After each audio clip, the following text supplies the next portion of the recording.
নমস্কার বন্ধুরা, সবাই কেমন আছো? আমার এই ছাতার কাজটা আমি তোমাদের আগেও দেখেছি অল্প অল্প করে। এখন এটা আমি সম্পূর্ণটা তুলে ধরছি।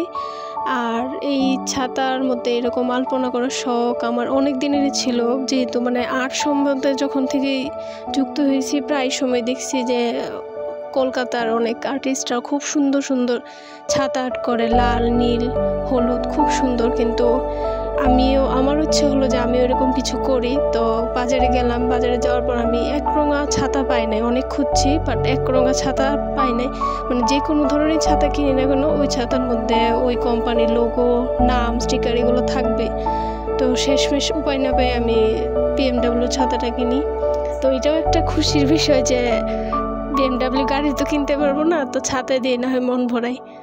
তো ছাতাটা কিনলাম এবং একটু একটু করে কাজ করলাম। যেহেতু ছাতার মধ্যে আমার এটা প্রথম কাজ, আমি একদম গর্জিয়াস কোনো আলপনা করতে পারি নাই, প্রথম কাজ যেহেতু। আর এটা যেহেতু ছাতা সুন্দর করে আঁকা খুবই কষ্ট হয়েছে এটা।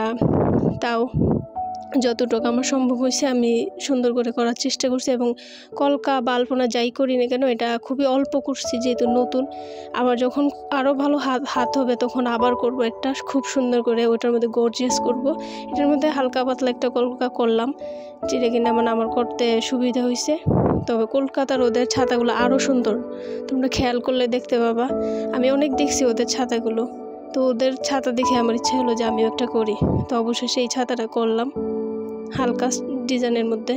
যেমনই হোক, নিজের কাজ অনেক পছন্দের, অনেক খুশি লাগে নিজের একটা কাজ